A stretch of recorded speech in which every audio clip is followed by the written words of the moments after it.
Warning: this video contains graphic content that may be disturbing to some viewers and is for educational purposes only.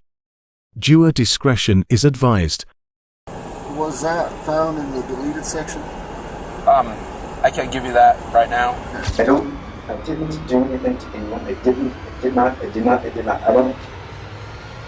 The last person you'd expect to commit heinous and despicable crime is someone who sees the evil of it firsthand. But here are two shocking times when we caught police officers doing just that. Starting with Robert Strand, a Sandoval County detective who has been arrested after evidence was found by the ICAC in his phone of having explicit material that involved children. But to fully understand how he got to this moment, we need to go back to the time when he's about to get arrested by an officer from the New Mexico Attorney General's office, who had set him up after a warrant for his arrest was served. How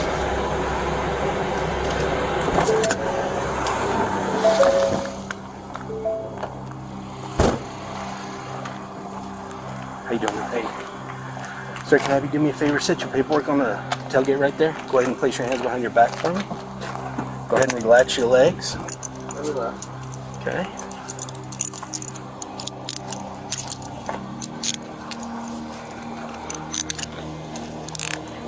I want to get you into this vehicle quickly. Okay. But I don't want you to take anything you don't need to have. Alright. I need to double off these for you. Too tight on you? No, okay.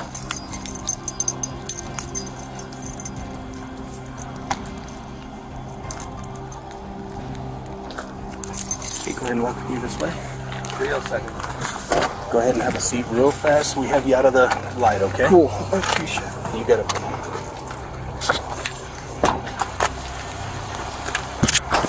Okay. So you guys did not search him, correct? Yeah. I just want him in the car quickly because I don't want to make a big scene here. Yeah, no, I appreciate it. When I get him over there, I'll get him into a place where when I transfer to Rio, we'll search him better. Okay. But I just don't want this out for you guys. Okay? Okay. All right. We're going to get out of the way. Thank you, gentlemen. After arresting Robert, the arresting officer says he doesn't want to create a scene, but is that because of Strand's title? Surprisingly, Strand agreed and was cooperative with his arrest. He didn't even question it. The officers then inform him why he was being arrested. Okay, Robert, I'm going to let Special Agent Owen Pena tell you why you're being placed under arrest at this time. You're being placed under arrest where we'll be getting an arrest warrant for you, sworn out today for possession of or possession of exploitation of a child of children possession statute. Okay, the biggest thing for me is I do this for everybody. I don't want a big scene made about anything. So I'm going to be as discreet as possible. Cooperate with me, we'll be fine. Let's get this portion done and do what we got to do.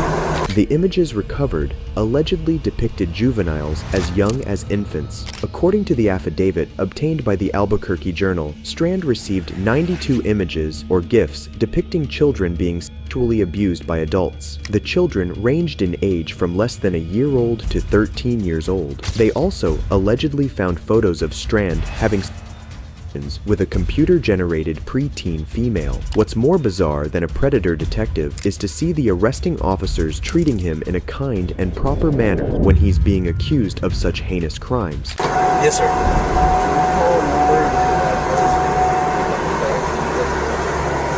Pick up your dogs? Yeah. Yes.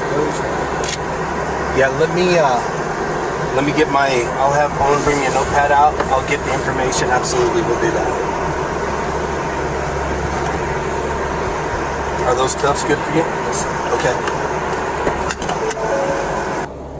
Okay, so I didn't search you. Go ahead. No, I'm not going to do it now. Wait till Rio gets here. I'm going to advise them, and then we're going to do a search. I just didn't want you there. Okay. I don't like to do that with anyone. I like to get them out of the limelight. Over here, I think we'll be okay. Do you have anything on you that you need to leave here? I don't think so. I know you had a holster for mags or whatever. I got the holsters. Yeah, you can take them off. Well, no. I mean, they're covered. I don't care. So. But these guys were even going as far as to ask him whether he was comfortable with the cooling or not. But yeah, I appreciate Doesn't feel like it's blowing much, but I guess it's better than not having it. Yeah. I'm gonna close this and try to, cause dude, I'm already getting hot. I'm gonna crack the window so if you need me. I don't want you burning up for no reason.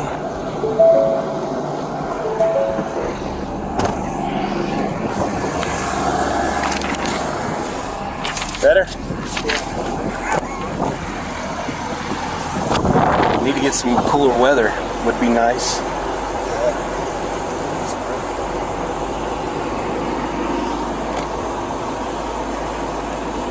Let me know if you're comfy or not.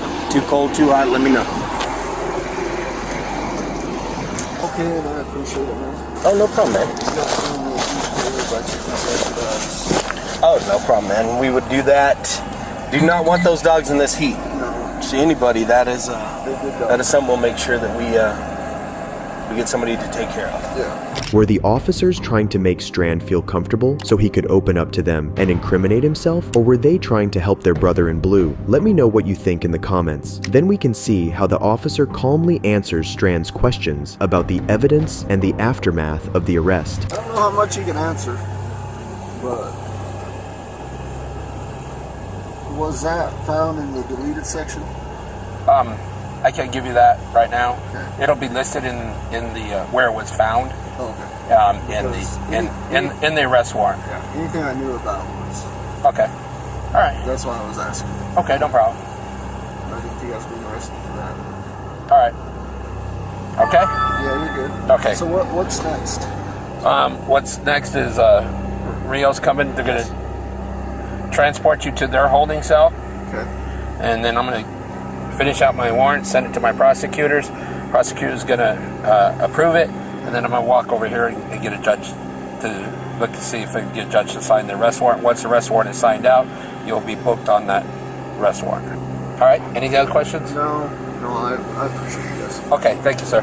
Strand may have deleted the evidence from his phone, thinking he could get away with it, but apparently not. As a detective, he must know that the police have methods of recovering the evidence, and his action of him deleting it can be used against him. Shortly after, Strand was cuffed and put under arrest. The decision on Robert Strand is still pending a court case. However, it is satisfactory to see such despicable people get what they deserve. But if you thought Robert is a disgusting cop, that's because you don't know Sergeant Pilo's case.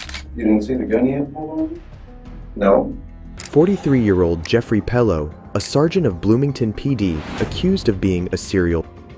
On the night of July 11, 2006, a woman called the police after arriving at her house, feeling that she was being followed. A police officer arrived soon after and was left shocked and concerned at the sight of his old mentor, wearing all dark, found outside the woman's house. Sergeant Pilo was immediately arrested and taken in for interrogation. What unfolded will definitely shock many of you. This isn't the way we wanted this to happen, all right? We wanted you to come down here and go and all kind of stuff, we said chat, all that kind of stuff. Unfortunately, it didn't happen that way. You know, he wrote down the same group with Mosher. And as you know, we have rules that we have to go by. He must know that the police have methods of recovering evidence, and his action of him deleting it can be used against him. Shortly after, Strand was cuffed and put under arrest. The decision on Robert Strand. I'm not absolutely sure what's going on. Okay. What are you talking about? I have to read you your rights first. I want to arrest. At this point, you're not free to go. At this point, I'm under arrest. I'm not free to go. I'm under arrest. Well, we're in a custodial situation. That's why I'm going to read you your rights, right? Because you came down here in their car. I don't know where we're going to go. I don't know where we're going to go. What's going on? I don't even know what you're talking about. I understand that, Jeff, and you understand, just like I do, that I can't talk about anything until we get this little bit out of the way. Okay? All right. Sergeant Pello, who himself is a detective, knows how to play the game, and so says he doesn't know what he's in trouble for. But that's not all. After he's read his rights, Pello comes up with a rather bizarre story for his presence near the lady's house that night. However, the question remains, if he's a police detective, why is he not asking for a lawyer and refusing to speak? I want to hear what you have to say about it, and I'm really hoping there is a good explanation for it all. Again, I drove down there, I couldn't sleep. All right, houses come up for sale in that area all the time. I'm interested in buying my mother-in-law a house. She lives up in Greeley. She's poor. She's on fixed income. I want her to move closer to us. Houses come for sale. There's a townhome right there for sale. It won't work, but anyway, I was looking to see what kind of access went down to that lake. That's all. Where'd you park it? I don't know the name of the street. But it wasn't right there where you were at. It was by the lake. That lake goes behind those houses. You know, you understand how difficult the situation this is for everyone involved, including yourself, really. Yes, Right? I understand. And irregardless of what our feelings are towards each other, so I think we've always got along. To speak openly about that. There are just some things that happened last night that just doesn't add up. You know, Jeff, you know, as a former investigator yourself, that there are things that we know, okay? By talking about his poor mother-in-law, Pello is trying to gain sympathy from the detective, but it doesn't seem to be working. Why would you be in between two houses looking at houses? I couldn't keep going straight. There's a drainage thing that goes down the lake. I couldn't keep walking. So I walked up, the dog started barking, oh hell. So I walked up between the houses and go to the road. All right. He comes around, I thought maybe it was the homeowner. I was like, I don't want to startle, He startled me, so I turned to walk back down. He said, stop, please. I was like, oh, hell, it's a cop. I turned around and walked back. Jeff, what you know as being a police officer, that kind of thing is not within the norm. We don't, as police officers, we don't walk around at 12:30 at night in the morning, walking in between houses. I wouldn't walk between the houses. I was by the lake. I couldn't keep going, so I walked up between the houses. That's it. I mean, that is it. That's it. A simple story Pello had come up with, but what's odd and stupid about it is that nobody in their right mind would check out houses at 12:30 a.m. in the night, and the detective thought so too. We're past the point of you were there, right? You readily admit that you were there. Yes. In between those two houses. Yes. I was just walking from the lake up to the... Okay. If you get a call of someone walking in between two houses at 12:30 in the morning, I don't know what call brought him out there. Yes, of course. of course, I mean, the person who called this in has every right in the world to do this, correct? I have no idea who called it in. All right. What they called in wasn't me. All right. Dave said last night somebody knocked on somebody's door. I didn't knock on anybody's door. I didn't knock on anybody's door. After being caught by the officer who found him creeping near the woman's house, Pello's odd behavior was what made the officer more concerned about him as a suspect. Standing up with your back to the house and trying not to be identified. What?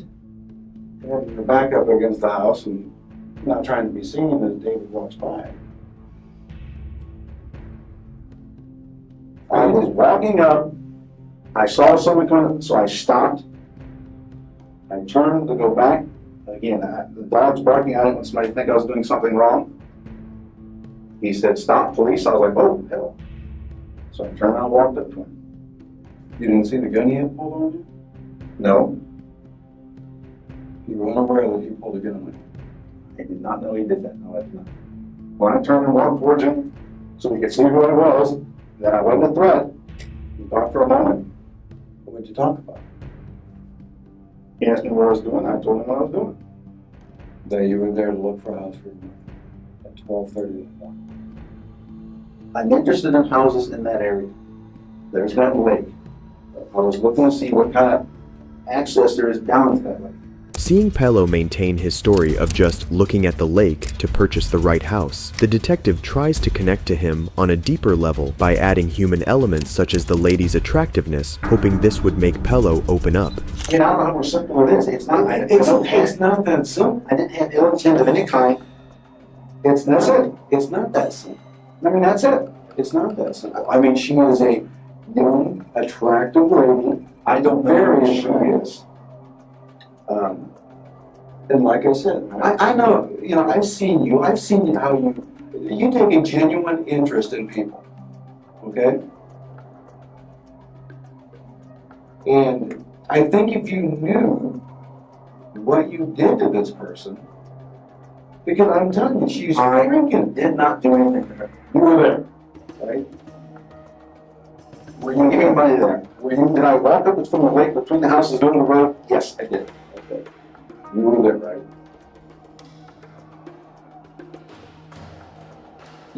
Yes, I was there. Okay. Pello still kept denying that he hadn't done anything wrong, so the detective had to dig deeper into his actions, like the fact that the officer had a gun on Pello, but he didn't seem to notice. This isn't some fishing expedition. We just didn't pick you out of the clear blue sky to come in. All right. Correct?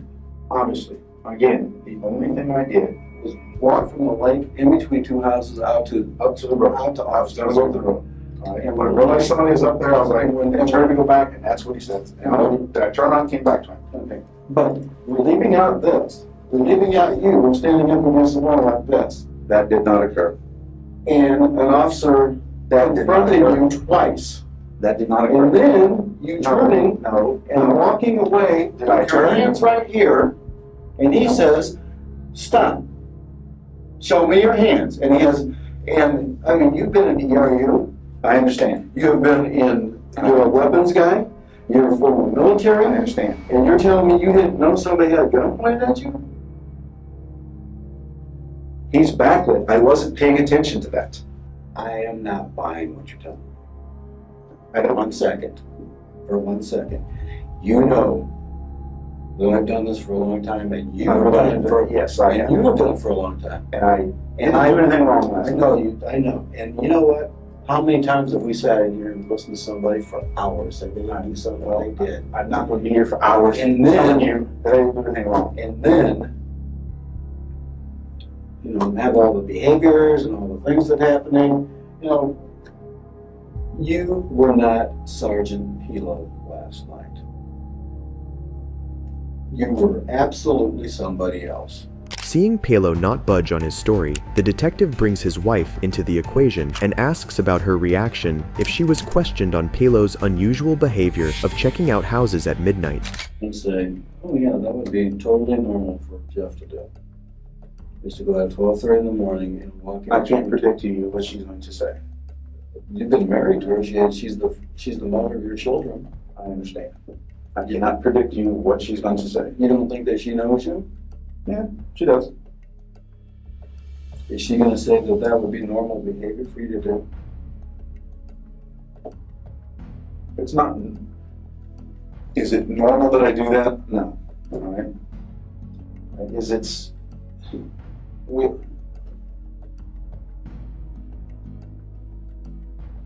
I don't know how else to say it. I didn't do anything wrong. And at some point, you've got a wife and I understand. 2 children. Again, 3 children. I didn't do anything to anyone. All right? Whoever the lady was, I didn't do anything to her. All right? I wouldn't do anything to anybody. Lead different lives. We all lead different lives. Again, I don't know what you're implying there. All right. Jeff, I'm not implying. I'm saying it. I don't lead a sinister life of some kind. I didn't do anything wrong. Wow.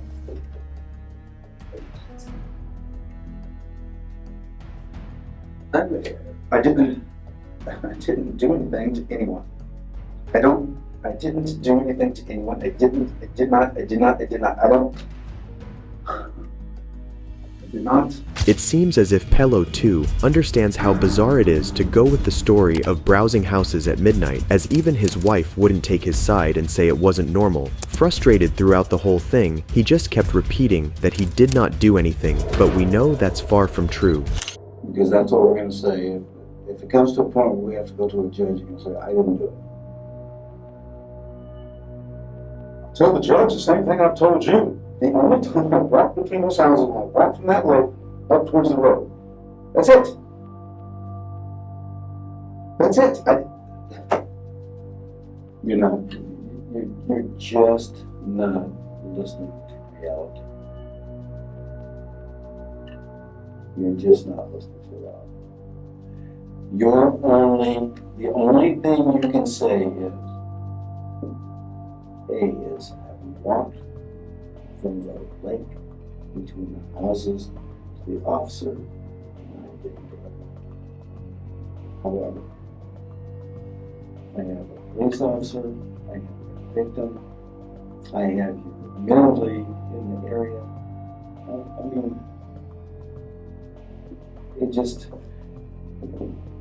it's not looking good for Jeff Pirlo. I did not do anything to anyone. This is just a case of mistaken identity. I didn't do anything to anyone. I didn't do anything to anyone. Pello kept on maintaining his innocence and denying any allegations against him, and so a voice-matching test was conducted where he was told to read off a script that included things that the attacker of the women had said. The incident initiated an investigation by detectives in his own department that linked him to 4 rapes with chilling similarities. The victims of those crimes described scenarios in which they awoke to find a masked man in their bedrooms who bound them, forced them to perform at gunpoint, and made them bathe afterward, conceivably to remove any traces of physical evidence. Pello was finally found guilty of 35 counts of rape and stalking and received a sentence of 440 years in prison. He is now where he belongs and hopefully gets a taste of his own medicine in prison. If you